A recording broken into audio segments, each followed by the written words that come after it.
So the last time I had a Gladiator, I went to Harbor Freight, bought one of their 12,000 pound winches and had really good success with it.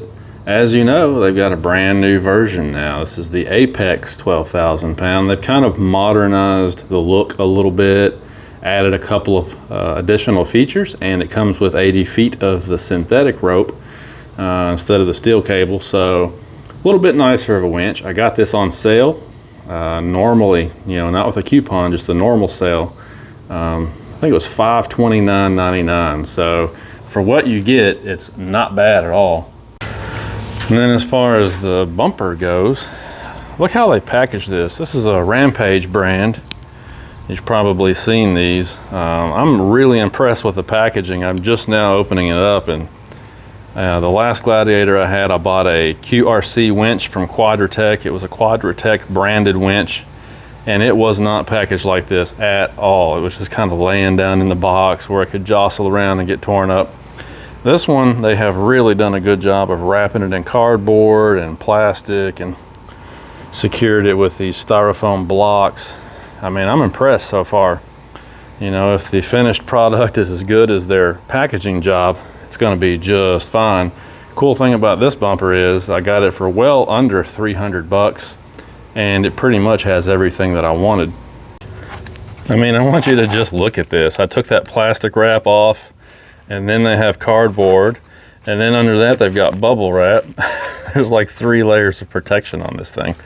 This is the way that stuff should be packaged. I don't know who's running their shipping department over there at Rampage, but they deserve a raise.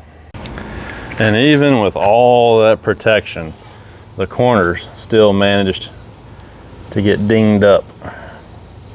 It's not too bad though. The other one over there's the same way. Like I said, not too big of a deal. I can just hit that with a little bit of black paint. I'm really not worried about it.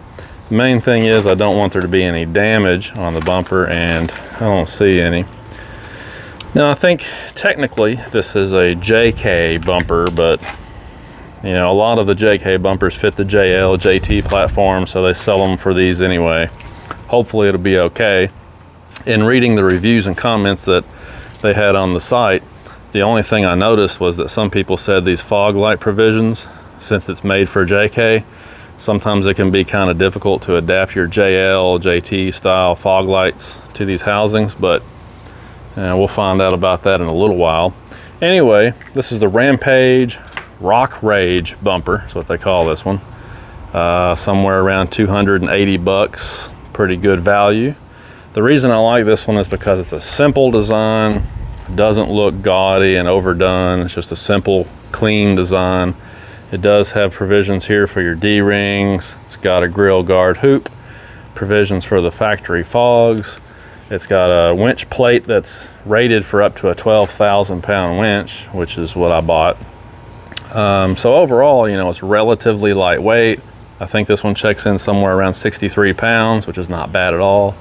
It's more of a mid-width bumper. I didn't want a stubby. I do want a little bit of protection out near the tires, just for those deer that might run out in front of me or something, or even if you're off-road. I mean, I don't really want to run into an obstacle with the tire. That seems like a good way to damage more components. The whole point of a bumper is to protect that stuff, so it needs to stick out far enough to do that. And this one being kind of a mid-width bumper, I felt like was a good compromise. Like I said, pretty good looking bumper, checks off all the boxes, and it's very inexpensive, had good reviews. The welds looked like they were done pretty well, so we're gonna put this on the truck and see what it looks like.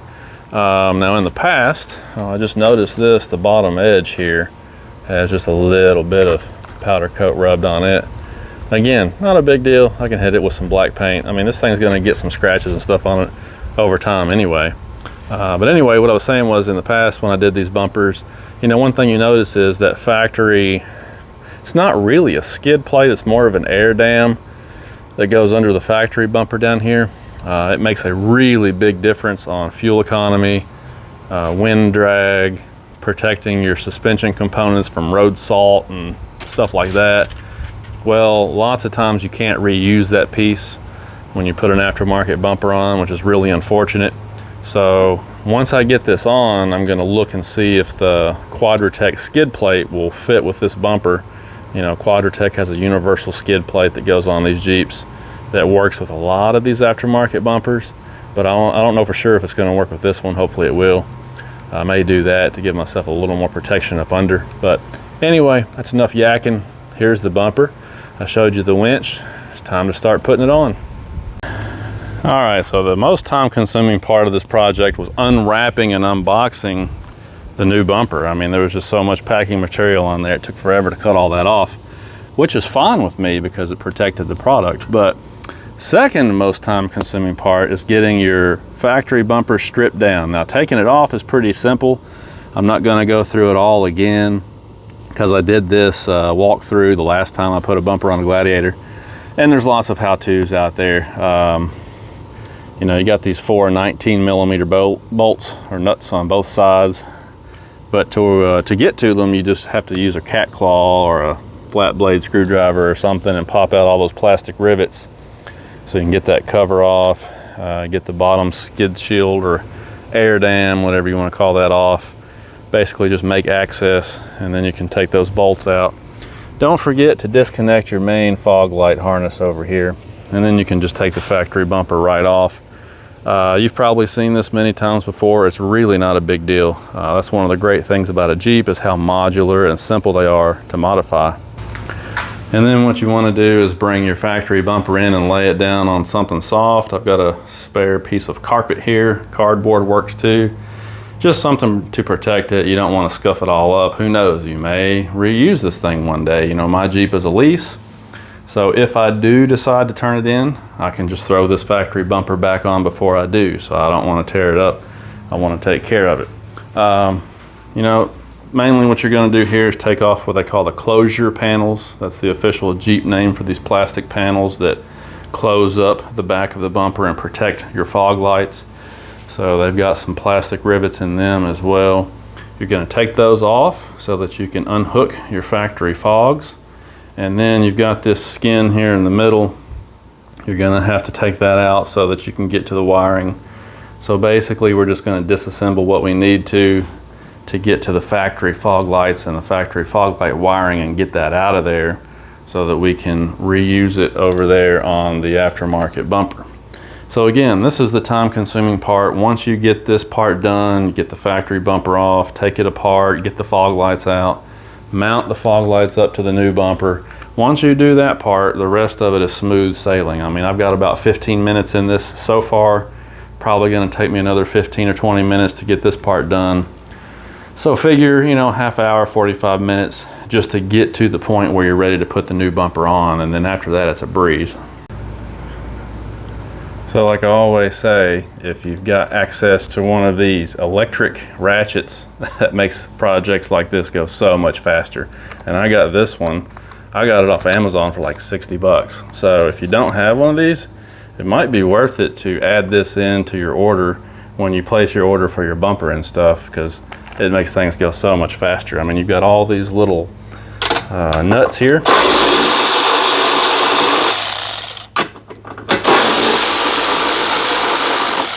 And there's a lot of them, so you can just zip them right off with something like this, and it makes short work of it. Now, I've already noticed a couple of little differences with this Overland bumper. This one had a whole bunch of plastic rivets in the closure panel, whereas on the Sport, it had screws. So there's one difference.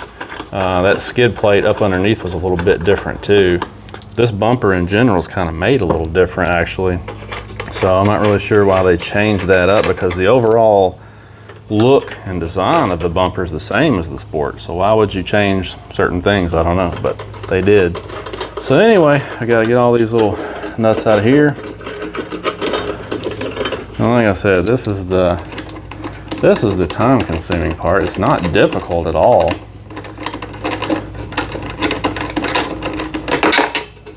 It's not difficult. Anybody can do it. It just takes forever. So once we get those out of the way, oh, and by the way, it's a good idea to have a little plastic bag or a cardboard box, Ziploc bag, something to keep all your plastic rivets and things in, because otherwise you'll end up losing them.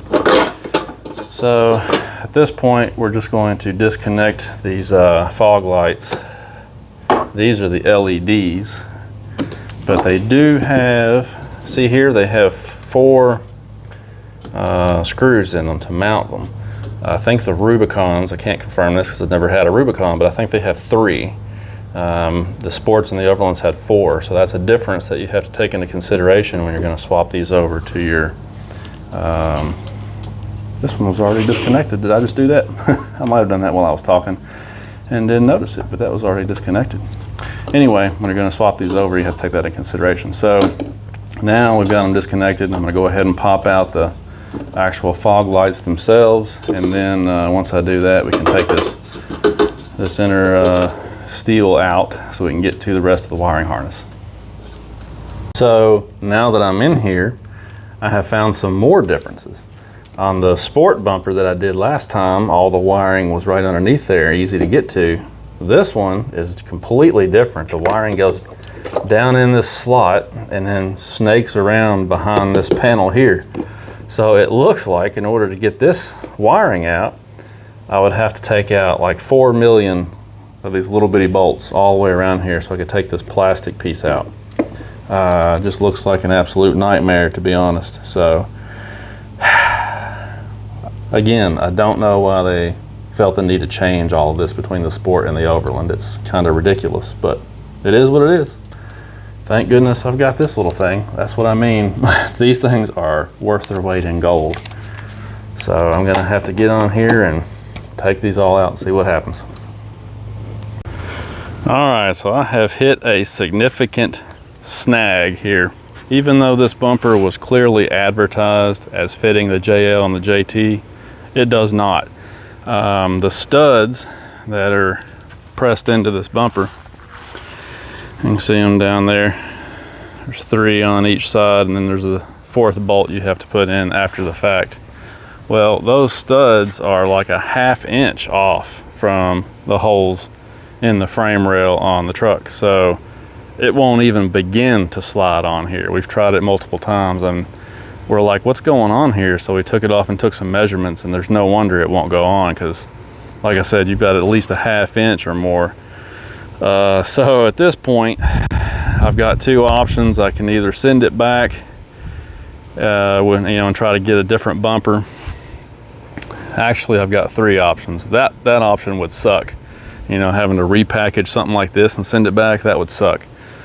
Second option is, I noticed that there's a company that makes adapter plates to go from the JK to the JT pattern, but that would be an additional $80, and it would push the bumper out a few inches, which I don't want to do. I want to keep it tucked in as close as I can there.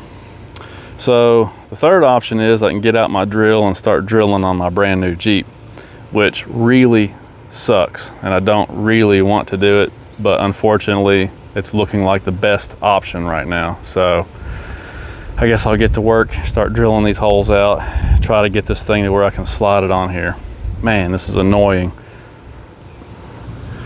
And since I'm already on a rant, let me go over these fog lights again. This is the 2nd aftermarket bumper I've purchased for these Jeeps, and both of them have been a pain in the ass to put the fog lights in. I don't know why in the world these companies that fabricate this stuff can't come up with a better way to adapt. I mean, it's simple.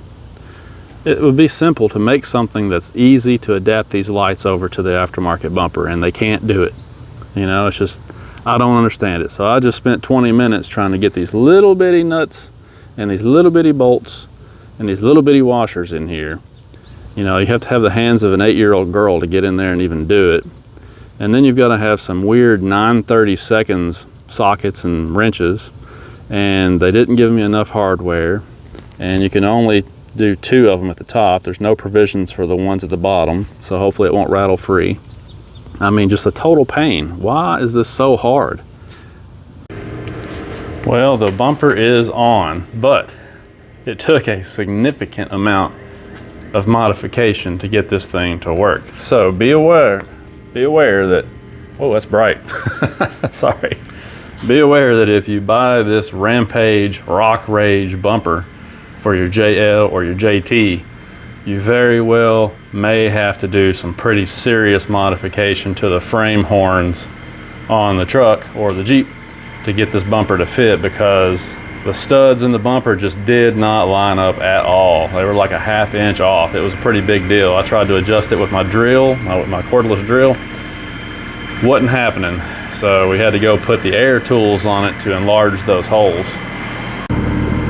And in addition to that, the fog lights had to be modified as well. These fog lights have 4 mounting screws in the factory bumper, but in this bumper you can only use 2. There's not even any additional ones to use, so you can only use 2 of the tabs to hold the fog lights in, and a 3rd tab had to be ground off to make room for one of the washers and nuts that goes on to the bumper. So the fog lights don't really work out all that well either. That requires modification and fabrication also. So I like the bumper. It looks good. It's a simple design. It's got everything I need: the D-ring mounts, the light mounts, the winch mount, you know, so forth and so on. It's inexpensive. You know, I like the bumper. But as the old saying goes, you get what you pay for. You got to be prepared to do some serious modification. The other thing I'll mention is that with this bumper, you cannot take the grill off unless you take the bumper off first, which really sucks. You know, sometimes it's really quick and easy to take the grill off if you need to get to your lights for maintenance or to replace one or whatever. I mean, sometimes it's just pretty handy to take that grill off, and it comes off in just a matter of seconds. Just snaps right off. But you can't do it with this bumper on here, because as you can see, there's just no space. You would end up tearing the paint up real bad if you try to do it. So you'd have to take the whole bumper off to get the grill off, which is a bummer. So that and all of the modification that had to be done to make it fit are the cons. And I've already gone over the pros. So it is what it is. $280 or something like that. I mean, it's probably the least expensive bumper you can find for these things. It is what it is, guys. But overall, I like it, and I'm glad that it fit, because I was really dreading having to send something like this back. Now, the next project obviously is going to be to put the winch on there. This bumper sits back farther than I thought it was going to. I'm really hoping that the winch is going to set in there okay without getting into the grill. The last time I put one of these aftermarket bumpers on a Gladiator and put a winch on it, I ended up having to do some modification with the wires coming out of the solenoid because they were hitting the grill. And as close as that is, I'm kind of concerned that's going to be an issue too. Knowing my luck, it probably will be. It probably won't fit. But maybe Saturday we'll tackle that project. For now, I wanted to show you what this bumper looks like and just kind of walk through the steps with you on that. Now, one more thing I'll mention: the skid plate or air dam, whatever you want to call that goes under here. The universal one, the Quadratec cells, looks to me like it would fit. I mean, you got a bunch of space up in there. So it looks to me like it would fit okay. I'm thinking about buying one of those to see if it'll go on here. I would like a little bit more protection for those frame horns and for, you know, some of the linkages and stuff up in there too. So I'm thinking about trying one of those out, and I believe it'll work. We'll see. But anyway, for now, there it is, guys. Thanks for watching. I'm headed in the house. It's been a long evening.